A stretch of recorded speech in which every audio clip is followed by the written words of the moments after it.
NCET 2026 के application form यहां पे आपके आउट हो चुके हैं और आज की वीडियो में हम बात करेंगे कि आखिर कौन कौन एलिजिबल होने वाला है आपके इस एग्जाम के लिए, कब होगा आखिर आपका एग्जाम, लास्ट डेट क्या रहने वाला है आपका इसके अप्लाई करने के लिए, और साथ ही हम बात करेंगे कि आखिर आपको पढ़ना कैसे इसके फॉर्म को। डिटेल में हम बात करेंगे कि कैसे आपको इसके फॉर्म को फिल करना है, क्या इंपॉर्टेंट डॉक्यूमेंट आपके लिए रहने वाला है। सो मेक श्योर कि इस वीडियो को यहाँ पे आपको एंड तक देखना है। तो चलिए वीडियो को स्टार्ट करते हैं। यहाँ पे सबसे पहले हम बात करते हैं आपके इंपॉर्टेंट डेट्स के बारे में। तो यहाँ पे आपको दिख रहा होगा कि आज यानी 12 फरवरी से आपके यहाँ पे एप्लीकेशन फॉर्म आपके ओपन हो चुके हैं और साथ ही यहाँ पे जो आपकी लास्ट डेट रहने वाली है ये रहने वाली यहाँ पे आपकी 10 मार्च आपकी, ठीक है। तो इससे पहले आपको इसके लिए अप्लाई करना है और जो यहाँ पे लास्ट डेट रहने वाली है आपकी फी पेमेंट के लिए ये यहाँ पे रहने वाली है आपकी 11 मार्च आपकी, ठीक है। अब इसके साथ ही अब कोई गलती अगर बाई चांस हो जाती है आपके एप्लीकेशन फॉर्म के अंदर तो यहाँ पे जो आपकी करेक्शन डेट आने वाली है ये आपकी रहेगी इसके 12 मार्च से लेकर के 14 मार्च के बीच में। बट मैं आपको ये एडवाइस करूंगा कि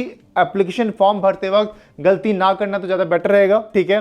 क्योंकि जब आपका करेक्शन विंडो ओपन होता है तो ऐसा नहीं है कि आप हर चीज़ चेंज कर पाओगे, कुछ लिमिटेड चीज जो चीज़ है वही चेंज कर पाओगे आप। यहाँ पे कुछ डॉक्यूमेंट्स हो गए, कुछ नेम्स वगैरह हो गए, तो इसलिए बेटर रहेगा कि अभी जब आप फॉर्म भर रहे हो अभी बहुत टाइम में आपके पास पूरा महीना पड़ा हुआ है, ठीक है। सो आपको अपना जो एप्लीकेशन फॉर्म है वो अच्छे से भरना है एंड मेक श्योर करना है कि जितने भी आप चीज़ें अपलोड कर रहे हो वो भी एक बार रीचेक करके आपको फिल करना है, ठीक है। तो आगे बढ़ते हैं। अब यहाँ पे जो आपका सिटी इंटीमेशन स्लिप आएगी यहाँ पे 2026 के अंदर, ये आएगी आपके अप्रैल के अंदर, और साथ ही यहाँ पे जो आपका एडमिट कार्ड है ये भी आपका अप्रैल के अंदर आपको यहाँ पे आएगा। डेट जब आएगी तो मैं आपको यहाँ पे अपडेट दे दूंगा, ठीक है। इसके साथ जो आपका एग्जाम होगा ये होने वाला है यहाँ पे आपका 17 अप्रैल 2026 को। तो ये अभी हमने बात कर ली यहाँ पे आपके एप्लीकेशन डेट्स के बारे में। अब हम ये देखते हैं कि आखिर इस एग्जाम के लिए एलिजिबल है कौन कौन, तो अब इस पे बात करना स्टार्ट करते हैं।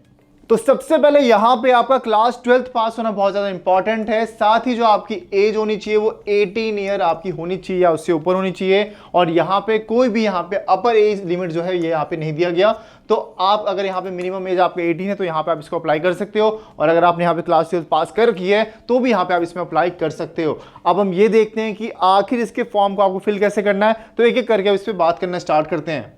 तो यहाँ पे आपको एप्लीकेशन फॉर्म फिल करने के लिए सबसे पहले आपको जाना है एनटीए के ऑफिशियल वेबसाइट पे, जो कि आप यहाँ पे रहने वाला है exam.nta.nic.in आपका, ठीक है। ये आपका ऑफिशियल वेबसाइट है। बाकी जो इसका ऑफिशियल वेबसाइट के लिंक है मैं डिस्क्रिप्शन बॉक्स के अंदर भी मैं आपके यहाँ पे अपलोड कर दूंगा, ठीक है। अब जैसे यहाँ पे इस पे जाओगे यहाँ पे आपको क्लिक करना है एनसीईटी 2026 के ऊपर, एंड यहाँ पे आपको ये पोर्टल ओपन होकर आ जाएगा। इसके बाद यहाँ पे आपको किस पे क्लिक करना है, ऑप्शन होगा रजिस्ट्रेशन फॉर एनसीईटी 2026। जैसे इस पे क्लिक करोगे आपके सामने एक नया पोर्टल ओपन हो जाएगा। अब इस पोर्टल के अंदर आपको यहाँ 3 ऑप्शन दिखेंगे आपको यहाँ पे। सबसे पहले डाउनलोड इन्फॉर्मेशन बुलेटिन, अभी जो इससे पहले मैंने इन्फॉर्मेशन दी थी आप वो चीज यहाँ से वापस से रीचेक कर सकते हो। इसके अलावा आपके सामने ऑप्शन होगा न्यू रजिस्ट्रेशन का, और यहाँ पे अगला ऑप्शन होगा आपके सामने लॉगिन का, ठीक है। अब क्योंकि आप पहली बार यहाँ पे फॉर्म को फिल करने वाले हो तो आपको क्लिक करना है यहाँ पे आपका न्यू रजिस्ट्रेशन। बाई चांस अपनी जो आपने आईडी बना ली होगी तो फिर यहाँ पे आपको लॉगिन पे क्लिक करना है, लेकिन ऑलमोस्ट जो नए बच्चे होने वाले वो आपको यहाँ पे न्यू रजिस्ट्रेशन पे क्लिक करना है।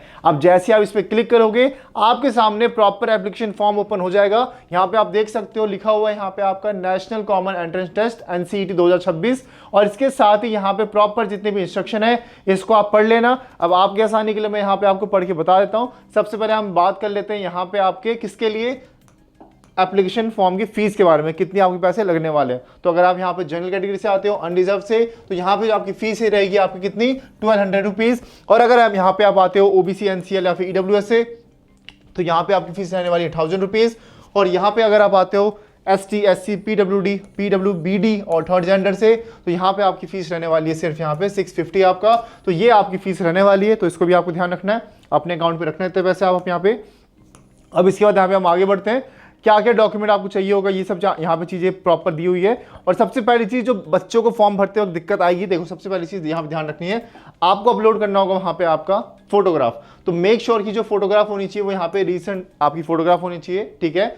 और इसका जो फेस आपका होना चाहिए वो 80% प्रॉपर दिखना चाहिए, ठीक है। कुछ भी आप पेन मत देना, मार्क्स वगैरह, वो आपको ध्यान रखना है। इसके अलावा जो साइज होना चाहिए वो यहाँ पे आपका 10 KB से लेकर 200 KB के बीच में होना चाहिए, और साथ ही यहाँ पे जो आपका फॉर्मेट होगा जेपीजी या फिर जेपीईजी फॉर्मेट में होगा, इसको भी आपको ध्यान रखना है। अगला यहाँ पे आपको सिग्नेचर, सेम आपका फॉर्मेट आपका होगा जेपीजी या फिर जेपीईजी। अब इसको देखो सिंपल सी बात है, बाई चांस अगर अपलोड नहीं हो रहा होगा नेट पे आपको सिंपल सा टाइप करना है, ठीक है। अगर आपका जो फोटो है पीएनजी के अंदर है तो PNG टू ये वाला फॉर्मेट टाइप करना, फ्री बहुत सारे टूल आ जाएंगे आपके सामने, आपको बस क्या करना है उसमें कन्वर्ट कर लेना है और आपको डाउनलोड कर लेना है। सेम आपको अगर साइज कन्वर्ट करना है, अगर बाई चांस आपकी साइज बड़ी होती है, ठीक है, क्या करना है आपको सेम अपनी फोटो को उस वेबसाइट में डालना है, ठीक है, जो भी आपको फ्री टूल होगा उसमें डालते ही आपको यहाँ पे उसको साइज को सिलेक्ट करना है और इसके बीच में साइज को आप सिलेक्ट कर लेना, ठीक है।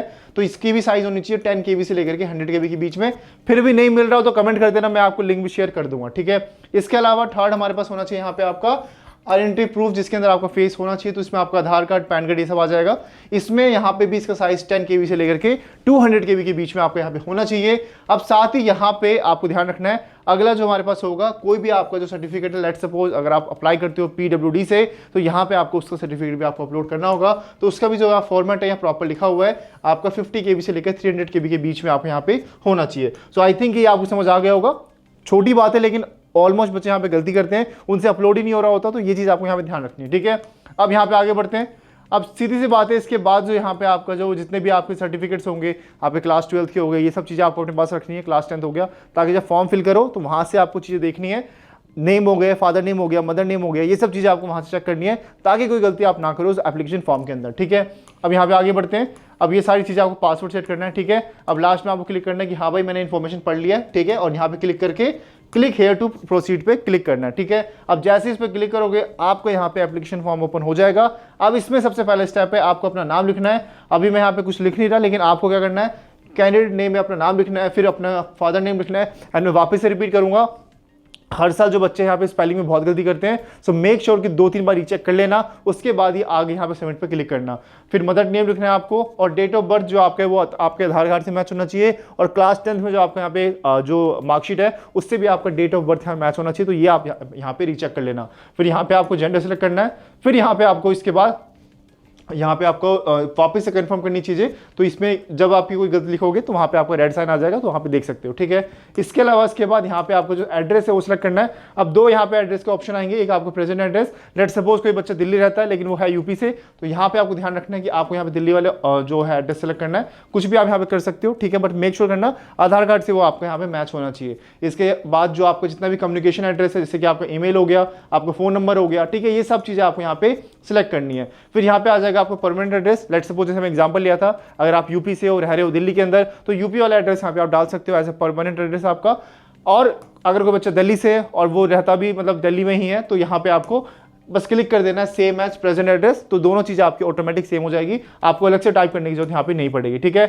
इसके बाद यहाँ पे आपको अपना पासवर्ड चूज करना है, कंफर्म कर लेना, और ये पिन यहाँ पे देख के अच्छे से डालना है, यहाँ पे जो आपके कैप्स है। इसके बाद यहाँ पे आपको सबमिट करना है और ये आपको यहाँ पे फिल हो जाएगा। अब जो यहाँ पे अगला स्टेप आएगा, इसमें आपको क्लास 12 की जो अपनी सर्टिफिकेट है ये यहाँ पे आपको अपलोड करना होगा। एंड यहाँ पे आपको एक बात ध्यान रखनी है, इसने भी यहाँ पे बता रखा है यहाँ पे कि जितनी भी डिटेल है यहाँ पे आपका क्लास 10th में जो आपको सर्टिफिकेट है इसके अकॉर्डिंग ही आपको फिल करनी है, ताकि कोई डिटेल आपके यहाँ पे मिस ना हो, ठीक है। सो आई होप ये चीज़ आपको यहाँ पे समझ आ गई होगी। तो अभी हमने बात कर ली यहाँ पे आपके NCET एग्जाम के बारे में। अगर फिर भी कोई डाउट बच जाता है इससे रिलेटेड, तो नीचे कमेंट सेक्शन आपको खुला हुआ है, आपको सिर्फ कमेंट करना है, वो आपके डाउट्स हम यहाँ पे आपको रिवर्ट बैक करेंगे। एंड कोई भी अगर फॉर्म फिलिंग में दिक्कत आती है आप वापस बता देना, मैं वापस से आपके लिए डिटेल फॉर्म फिलिंग फिल करते हुए मैं आपके लिए बना दूंगा। सिर्फ कमेंट कर देना, उसके लिए आप NCET फॉर्म फिलअप मैं आपके लिए वीडियो लेकर आ जाऊंगा, ठीक है। तो अब मिलते हैं नेक्स्ट वीडियो के अंदर, तब तक take care and bye bye.